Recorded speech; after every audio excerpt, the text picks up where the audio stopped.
एक बार गिद्धों का झुंड उड़ता उड़ता एक टापू पर जा पहुंचा। वह टापू समुद्र के बीचों बीच स्थित था। वहां ढेर सारी मछलियां, मेढक और समुद्री जीव थे। इस प्रकार गिद्धों को वहां खाने पीने की कोई कमी नहीं थी। सबसे अच्छी बात यह थी कि वहां गिद्धों का शिकार करने वाला कोई जंगली जानवर नहीं था। गिद्ध वहां बहुत खुश थे। इतना आराम का जीवन उन्होंने पहले कभी नहीं देखा था। उस झुंड में अधिकांश गिद्ध युवा थे। वे सोचने लगे कि अब जीवन भर इसी टापू पर रहना है, यहाँ से कहीं नहीं जाना है, क्योंकि इतना आरामदायक जीवन कहीं नहीं मिलेगा। लेकिन उन सबके बीच में एक बूढ़ा गिद्ध भी था। वह जब युवा गिद्धों को देखता तो चिंता में पड़ जाता। वह सोचता कि यहाँ के आरामदायक जीवन का इन युवा गिद्धों पर क्या असर पड़ेगा। क्या ये वास्तविक जीवन का अर्थ समझ पाएंगे? यहाँ इनके सामने किसी प्रकार की चुनौती नहीं है। ऐसे में जब कभी मुसीबत इनके सामने आ गई तो ये कैसे उसका मुकाबला करेंगे? बहुत सोचने के बाद एक दिन बूढ़े गिद्ध ने सभी गिद्धों की सभा बुलाई। अपनी चिंता जताते हुए वह सबसे बोले, इस टापू में रहते हुए हमें बहुत दिन हो गए हैं। मेरे विचार से अब हमें वापस उसी जंगल में चलना चाहिए जहाँ से हम आए हैं। यहाँ हम बिना चुनौती का जीवन जी रहे हैं।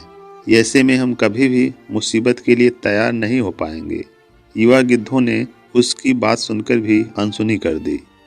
उन्हें लगा कि बढ़ती उम्र के असर से बूढ़ा गिद्ध सठिया गया है, इसलिए ऐसी बेकार की बातें कर रहा है। उन्होंने टापू की आराम जिंदगी छोड़कर जाने से मना कर दिया। बूढ़े गिद्ध ने उन्हें समझाने की कोशिश की, तुम सब ध्यान नहीं दे रहे हो कि आराम के आदी हो जाने के कारण तुम सब उड़ना तक भूल चुके हो। ऐसे में मुसीबत आई तो क्या करोगे? मेरी बात मानो, मेरे साथ चलो। लेकिन किसी ने बूढ़े गिद्ध की बात नहीं मानी। बूढ़ा गिद्ध अकेले ही वहां से चला गया। कुछ महीने बीते। एक दिन बूढ़े गिद्ध ने टापू पर गए गिद्धों की खोज खबर लेने की सोची और उड़ता उड़ता उस टापू पर पहुंचा। टापू पर जाकर उसने देखा कि वहां का नज़ारा बदला हुआ था। जहां देखो वहां गिद्धों की लाशें पड़ी थी। कई गिद्ध लहूलुहान और घायल पड़े हुए थे। हैरान बूढ़े गिद्ध ने एक घायल गिद्ध से पूछा, तुम लोगों की ये हालत कैसे हुई है? घायल गिद्ध ने बताया, आपके जाने के बाद हम इस टापू पर बड़े मजे की जिंदगी जी रहे थे। लेकिन एक दिन एक जहाज यहाँ आया। उस जहाज से यहाँ चीते छोड़ दिए गए। शुरू में तो उन चीतों ने हमें कुछ नहीं किया, लेकिन कुछ दिनों के बाद जब उन्हें आभास हुआ कि हम उड़ना भूल चुके हैं, हमारे पंजे और नाखून इतने कमज़ोर पड़ गए हैं कि हम तो किसी पर हमला भी नहीं कर सकते और ना ही अपना बचाव कर सकते हैं। तो उन्होंने हमें एक एक करके मारकर खाना शुरू कर दिया। उनके ही कारण हमारा ये हाल है।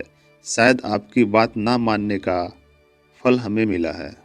अक्सर कंफर्ट जोन में जाने के बाद उससे बाहर आना मुश्किल होता है। ऐसे में चुनौतियां आने पर उसका सामना कर पाना आसान नहीं होता। इसलिए कभी भी कंफर्ट जोन में जाकर खुश ना हो जाएं। खुद को हमेशा चुनौती देते रहें और मुसीबत के लिए तैयार रहें। जब तक आप चुनौतियों का सामना करते रहेंगे, आगे बढ़ते रहेंगे।